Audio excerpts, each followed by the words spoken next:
Assalamualaikum warahmatullahi wabarakatuh. Halo sahabat Erwan.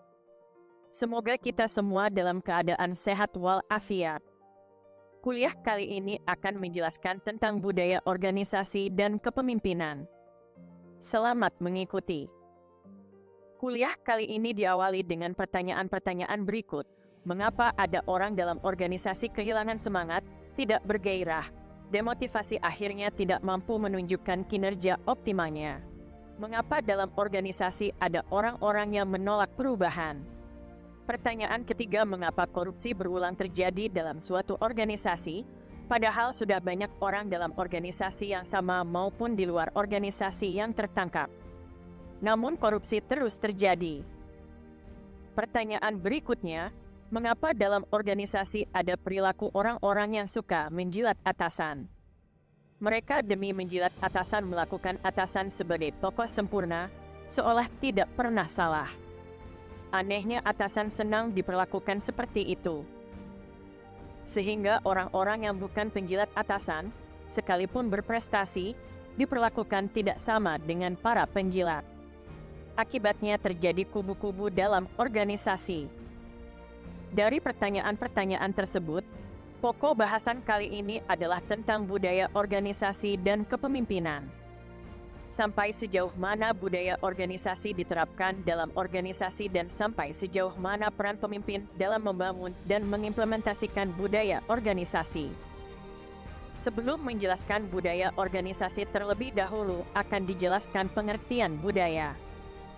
Budaya menurut Konteraningrat adalah keseluruhan sistem gagasan, tindakan, dan hasil karya manusia dalam kehidupan bermasyarakat yang dijadikan milik oleh manusia dengan cara belajar. William Haviland mendefinisikan budaya sebagai seperangkat peraturan dan norma yang dimiliki bersama oleh sekelompok anggota maupun para anggota masyarakat. Budaya memiliki ciri. Pertama, kompleks. Artinya budaya terdiri dari berbagai unsur yang saling terkait satu sama lain. Kedua, dipelajari. Artinya budaya diperoleh manusia melalui proses belajar. Ketiga, diwariskan. Artinya budaya diwariskan dari generasi ke generasi. Keempat, bersifat adaptif. Artinya budaya dapat menyesuaikan diri dengan perubahan lingkungan. Kelima, bersifat universal. Artinya budaya dimiliki oleh semua masyarakat di dunia. Seringkali budaya dianggap sama dengan kebiasaan. Ini adalah dua hal yang berbeda namun saling terkait. Kebiasaan adalah pola perilaku yang dilakukan secara berulang dan dianggap sebagai sesuatu yang normal. Ketika seseorang bergabung dalam suatu organisasi, ia akan membawa budaya dan kebiasaannya yang belum tentu sesuai dengan budaya organisasi tempat dia bergabung. Disinilah potensi konflik akan terjadi. Tidak ada alasan yang dapat diterima seseorang memaksakan budaya dan kebiasaan dia ketika sudah bergabung dalam organisasi. Individu tersebutlah yang harus menyesuaikan diri dengan budaya organisasi tempat di mana dia beraktivitas. Lalu, apa sebenarnya budaya organisasi dan seberapa besar pengaruh budaya organisasi terhadap operasional organisasi? Menurut Edgar Schein, budaya organisasi adalah pola asumsi dasar terbentuk dari pengalaman organisasi dalam menghadapi permasalahan internal dan eksternal yang dipelajari oleh anggota-anggota organisasi, diyakini kebenarannya, dan dijadikan pedoman dalam bertingkah laku. Menurut Schein, ketika merumuskan budaya organisasi, hal pertama yang harus dipahami adalah artefak. Ada 3 artefak, yaitu artefak fisik, seperti bangunan, dekorasi, logo, seragam, dan peralatan kerja. Kedua, artefak perilaku, seperti cara berkomunikasi, cara berpakaian, dan cara berinteraksi antar anggota organisasi. Ketiga, artefak verbal, seperti cerita, legenda, dan slogan. Ada pemimpin organisasi yang tidak mengindahkan, sangat mungkin karena tidak paham pentingnya memperhatikan artefak fisik, salah satunya soal seragam, sebagaimana dikemukakan Schein. Di sini akan dicontohkan bagaimana seriusnya perusahaan penerbangan Garuda Indonesia mendesain seragam kabin kru mereka.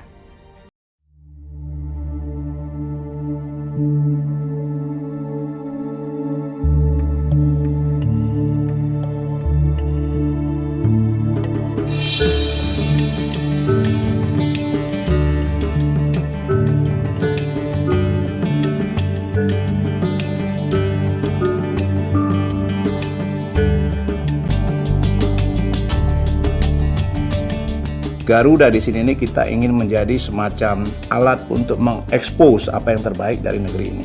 The talent of Indonesia. Kita lihat di sini ada Ibu Obin. Di sini beliau membantu dalam mendesain motif batiknya.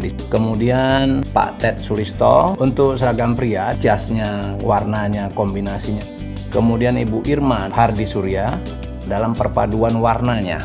Budianti sendiri, beliau adalah mantan pramugari Garuda. Beliau lebih kepada aplikasinya langsung di lapangannya. Kemudian untuk teknik menjahitnya sendiri adalah Ibu Lili Salim. Karena memang kita mau kebaya ini bukan hanya kita buat secara pabrik dijahit massal, enggak, jadi lebih kepada tailor design. Jadi talent-talent inilah yang kita miliki dari Indonesia yang terbaik yang membantu Garuda dalam mendesain seragam baru Garuda Indonesia.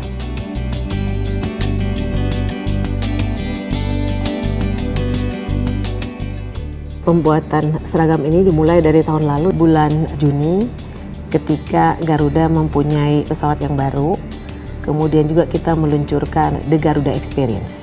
Saya dipilih sebagai ketua tim. Nah, anggota timnya tentu dari unit-unit yang berkaitan. Kita dibantu oleh konsultannya, dalam hal ini 4 orang panelis itu.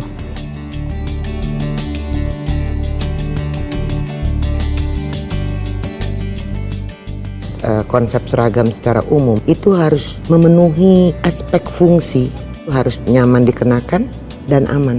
Jadi ada kaitannya dengan fungsi pekerjaan. Jadi bukan fashion item, tetapi lebih ke identity uniform ya. Ingin menampilkan the new image dari Garuda Indonesia yang menunjukkan Indonesian hospitality. Kita lagi mikirin supaya elegan, comfortable, beautiful, exotic, Indonesia, Garuda. Long lasting ya, karena it's part of Indonesian heritage dan itu adalah baju nasional kita. Kita tahu bahwa pakaian nasional itu kan kebaya. Jadi pilihannya adalah pakaian nasional kebaya, kemudian bahannya batik. Kebaya itu kan juga macam-macam gitu. Lalu diputuskanlah kebaya Kartini. Dan menurut saya kain kebaya Indonesia itu buat kita there's nothing more elegant daripada itu. Dan makanya saya pikir ya this is it. Kita seluruh direksi mengikuti waktu pemilihan batik, pemilihan motif gitu ya. Gondosuli ini kita tentunya sebagai orang Indonesia dan sebagai perusahaan Indonesia harus bangga terhadap budaya Indonesia. Nah itu jadi kita memperkenalkan batik. Kalau batik itu ada yang lereng, ada yang ceplok, ada yang kotak-kotak. Saya rasa nggak ada yang lebih elegan daripada kain lereng. And bikin orangnya tuh jadi slim. Perempuan kalau udah pakai kain, you feel different, you walk different. And that's going to be for Garuda Crew. Terus yang titik-titik ini, ibaratnya itu kalau orang pakai melati gitu, kayak bunga kecil-kecil. Terus ada Garuda, ini Garudanya. Dan di motif batik ini memang Garuda.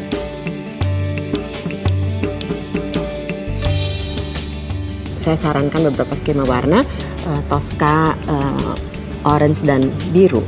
Lalu mengapa 3 warna ini yang dipilih? Pertama-tama Tosca yang muncul. Di kepala saya tuh Garuda itu, warna Tosca dengan Garuda itu sudah kayaknya identik gitu. Ada juga warna biru kan, biru itu selalu warna yang mantap, warna yang langgeng, warna terpercaya. Warna orange, warna oranye. Oranye ini warna yang paling hangat dari semua warna. Ramah, jadi cocok sekali sebagai warna layanan. Male cabin crew-nya itu kita mau memberikan sesuatu yang fresh ya. We want it to look professional, tapi juga friendly. Jadi warna abu-abu dan kemejanya warnanya biru muda. Itu dasinya biru tua sama biru muda. Dan kita juga mengintroduce vest. Itu dipakai waktu pada surfing. Hasilnya, Garuda Indonesia berhasil 6 kali berturut-turut meraih predikat sebagai kabin kru terbaik dunia. Pemimpin organisasi yang belum paham pentingnya memperhatikan artefak seperti seragam, karena menganggap memperhatikan apa yang menjadi penting menurut budaya organisasi merupakan biaya. Memang benar hal seperti itu adalah biaya, tetapi dampak positif dan jangka panjang yang ditimbulkan bila memperhatikan unsur-unsur budaya organisasi tidak dapat diukur hanya dengan biaya. Begitu juga soal logo perusahaan. Banyak orang dalam organisasi, khususnya pimpinan yang tidak paham dengan filosofi dan makna logo organisasi mereka. Mungkin bagi mereka logo sebatas simbol saja. Padahal logo perusahaan memberi kontribusi pada tingkat kepercayaan publik terhadap organisasi. Contoh logo Mercedes-Benz, salah satu logo perusahaan paling terkenal di dunia. Logo yang berbentuk bintang berujung 3 yang dikelilingi lingkaran melambangkan visi Gottlieb Daimler tentang penggunaan mesinnya secara universal di darat, di air, dan di udara. Secara spesifik, bintang melambangkan kekuatan dan keandalan, teknologi dan inovasi serta kualitas dan prestise. Sekalipun pada tahun 1926, Daimler Motorengesellschaft (DMG) bergabung dengan Benz C, perusahaannya memproduksi mobil dan mesin, namun logo tetap dipertahankan, namanya menjadi Mercedes-Benz. Logo yang pertama kali digunakan pada tahun 1909 ini sudah bertahan lebih dari 100 tahun. Logo ini adalah salah satu logo perusahaan paling terkenal di dunia dan merupakan bagian penting dari identitas merek. Logo Mercedes-Benz telah menjadi simbol kesuksesan dan keunggulan merek. Jadi jangan anggap remeh soal logo. Logo yang didesain dengan filosofi perusahaan mampu bertahan lama dan mengangkat citra perusahaan. Nilai-nilai adalah keyakinan yang dianut oleh anggota organisasi yang menjadi pedoman dalam perilaku dan pengambilan keputusan. Nilai-nilai ini bersifat abstrak dan tidak dapat diamati secara langsung, tetapi dapat diidentifikasi dari berbagai aspek budaya organisasi, seperti artefak, asumsi dasar, dan perilaku anggota organisasi. Contoh nilai-nilai budaya organisasi yang dapat mempengaruhi perilaku dan keputusan anggota organisasi adalah kerja keras dan dedikasi dapat mendorong anggota organisasi untuk bekerja lebih keras dan berdedikasi. Komunikasi yang terbuka dan transparan dapat mendorong anggota organisasi untuk berkomunikasi secara terbuka dan transparan satu sama lain. Inovasi dan kreativitas dapat mendorong anggota organisasi untuk berinovasi dan kreatif dalam bekerja. Yang paling dasar dari piramida budaya organisasi adalah asumsi dasar, yaitu keyakinan yang dianut oleh anggota organisasi yang dianggap sebagai nilai-nilai kebenaran yang tidak tertulis, tetapi mempengaruhi perilaku dan keputusan anggota organisasi. Asumsi dasar terbentuk dari sejarah organisasi, kepemimpinan, dan lingkungan kerja. Asumsi dasar dapat menjadi kekuatan positif untuk mendorong kinerja organisasi. Sebaliknya dapat menjadi hambatan jika tidak sesuai dengan perubahan lingkungan. Contoh asumsi dasar misalnya, keberhasilan organisasi tergantung pada kerja keras dan dedikasi anggotanya. Komunikasi yang terbuka dan transparan penting untuk membangun kepercayaan. Inovasi dan kreativitas adalah kunci untuk kesuksesan. Keberagaman dan inklusi adalah nilai penting yang harus dijunjung tinggi. Kepuasan pelanggan adalah prioritas utama. Akhirnya budaya organisasi adalah seperangkat pedoman perilaku anggota organisasi yang dirumuskan secara jelas setelah menggali artefak, nilai-nilai dan asumsi yang tumbuh sejak organisasi dibentuk dan harus sejalan dengan visi organisasi, sehingga menjadi pembeda dengan organisasi lain, menjadi keunggulan kompetitif bagi organisasi serta meningkatkan kepercayaan publik dan human capital terbaik untuk bergabung dalam organisasi. Tidak semua nilai-nilai budaya organisasi tertulis, ada nilai-nilai budaya organisasi yang tidak tertulis, tetapi ditaati oleh orang-orang dalam organisasi. Misalnya, menghadiri pemakaman keluarga anggota organisasi yang meninggal dunia, tidak ada dalam aturan tertulis organisasi, tetapi dilakukan atas dasar kesadaran kemanusiaan sejauh tidak bertentangan dengan aturan organisasi. Apakah benar budaya organisasi penting dan berpengaruh positif terhadap organisasi? Pertanyaan ini dijawab dari hasil survei berikut. Survei yang dilakukan Times Jobs tahun 2018 menunjukkan 90% karyawan tidak akan bergabung ke perusahaan yang budaya kerjanya buruk, sekalipun digaji tinggi. Sementara 67% berpendapat, bila budaya organisasi buruk di suatu perusahaan, maka yang patut disalahkan adalah petinggi perusahaan. Studi yang dilakukan Fuqua School of Business tahun 2015 menemukan 90% karyawan mengatakan budaya perusahaan itu penting bagi mereka. 78% mengatakan budaya adalah salah satu dari 5 hal utama yang membuat perusahaan mereka bernilai. 15% di antara mereka merasa budaya perusahaan di tempat mereka bekerja sesuai dengan yang mereka perlukan. Kemudian 92% karyawan percaya bahwa meningkatkan budaya perusahaan akan meningkatkan nilai perusahaan. Dari data tersebut menunjukkan bahwa budaya organisasi itu sangat penting bagi perusahaan. Masalahnya, ada perusahaan yang mengabaikan budaya organisasi, bahkan tidak memiliki rumusan budaya organisasi. Ada pula pimpinan organisasi yang tidak paham pentingnya budaya organisasi bagi meningkatkan kinerja organisasi. Sehingga tidak heran bila organisasi mereka tidak tumbuh. Bagi pimpinan yang tidak paham pentingnya budaya organisasi dianggap sebagai beban organisasi. Budaya organisasi akan terwujud apabila sejak awal memilih orang-orang yang sesuai dengan budaya organisasi. Kemudian mereka dikembangkan melalui program pengembangan yang sesuai dengan visi organisasi. Budaya organisasi akan tumbuh apabila lingkungan kerja dapat menciptakan suasana kerja yang mendukung pencapaian kinerja organisasi, salah satunya melalui komunikasi yang efektif dengan semua orang dalam organisasi. Pada dasarnya merumuskan dan mengimplementasikan budaya organisasi akan bermanfaat bagi organisasi untuk jangka panjang, sebab dengan diimplementasikannya budaya organisasi secara benar dalam organisasi akan membangun rasa kebersamaan dengan identitas organisasi. Orang-orang dalam organisasi akan bangga menjadi bagian dari organisasi yang menampilkan nilai-nilai dari budaya organisasi. Kedua, akan meningkatkan produktivitas dan inovasi dalam organisasi. Ketiga, meningkatkan efektivitas organisasi. Dari penjelasan-penjelasan terkait dengan budaya organisasi dikaitkan dengan pemimpin, dapat disimpulkan bahwa implementasi budaya organisasi sangat ditentukan dari peran pemimpin. Pemimpin yang tidak peduli bahwa budaya organisasi penting diimplementasikan, tidak akan pernah tertarik membahas masalah-masalah yang terkait dengan budaya organisasi. Dalam pandangan mereka, memperhatikan hal-hal seperti seragam, logo, atau nilai-nilai organisasi bukan hal yang mendesak untuk ditindaklanjuti. Bagi mereka yang penting organisasi masih beroperasi dan masih mendatangkan keuntungan.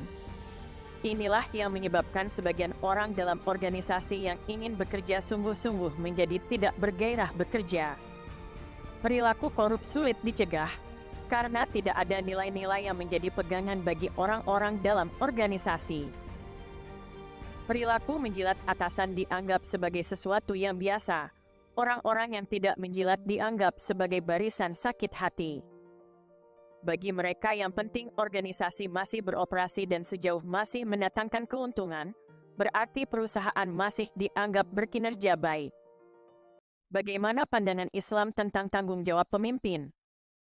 Allah berfirman dalam Quran Surah Shad ayat 26 yang artinya, "Hai Daud, sesungguhnya kami menjadikan kamu khalifah, penguasa, di muka bumi, maka berilah keputusan, perkara, di antara manusia dengan adil dan janganlah kamu mengikuti hawa nafsu, karena ia akan menyesatkan kamu dari jalan Allah. Sesungguhnya orang-orang yang sesat dari jalan Allah akan mendapat azab yang berat, karena mereka melupakan hari perhitungan." Dalam ayat yang lain Quran Surah Al-Maidah ayat 8, Allah perintahkan kepada mereka yang diberi amanah menjadi pemimpin untuk menegakkan kebenaran dan berlaku adil. Hai orang-orang yang beriman, hendaklah kamu menjadi orang-orang yang selalu menegakkan kebenaran karena Allah. Menjadi saksi dengan adil. Dan janganlah sekali-kali kebencianmu terhadap sesuatu kaum mendorong kamu untuk berlaku tidak adil. Berlaku adillah, karena adil itu lebih dekat kepada takwa. Dan bertakwalah kepada Allah. Sesungguhnya Allah Maha mengetahui apa yang kamu kerjakan. Dalam sebuah hadis Rasulullah bersabda bahwa semua manusia adalah pemimpin, bahkan seorang budak pun pemimpin yang bertanggung jawab terhadap harta tuannya. Apalagi seorang pemimpin dalam organisasi sudah pasti bertanggung jawab terhadap orang-orang yang ada dalam organisasi. Ajaran Islam mengajarkan, bila seorang pemimpin lalai atau mengabaikan apa yang menjadi tanggung jawabnya terhadap orang-orang dalam organisasi, sudah pasti ia akan diminta pertanggungjawabannya kelak di akhirat. Ketahuilah setiap kalian adalah pemimpin, dan setiap kalian akan dimintai pertanggungjawabannya atas yang dipimpin. Penguasa yang memimpin rakyat banyak, dia akan dimintai pertanggungjawaban atas yang dipimpinnya. Setiap kepala keluarga adalah pemimpin anggota keluarganya, dan dia dimintai pertanggungjawaban atas yang dipimpinnya. Istri pemimpin terhadap keluarga rumah suaminya dan juga anak-anaknya. Dia akan dimintai pertanggungjawabannya terhadap mereka, dan budak seseorang juga pemimpin terhadap harta tuannya dan akan dimintai pertanggungjawaban terhadapnya. Ketahuilah, setiap kalian adalah bertanggung jawab atas yang dipimpinnya. Dari kuliah hari ini dapat disimpulkan bahwa pemimpin bertanggung jawab terhadap yang dia pimpin. Bahkan tidak hanya di dunia dia mempertanggungjawabkan apa yang dia pimpin, melainkan sampai ke akhirat akan dia pertanggungjawabkan.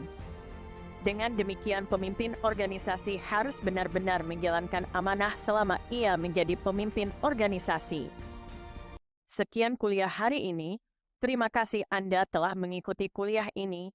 Ikuti kuliah-kuliah selanjutnya dengan topik-topik yang menarik dan berbeda. Jangan lupa tekan tombol like, share, subscribe dan lonceng notifikasi untuk mendapat materi-materi kuliah berikutnya. Wassalamualaikum warahmatullahi wabarakatuh. Salam dari Erwan.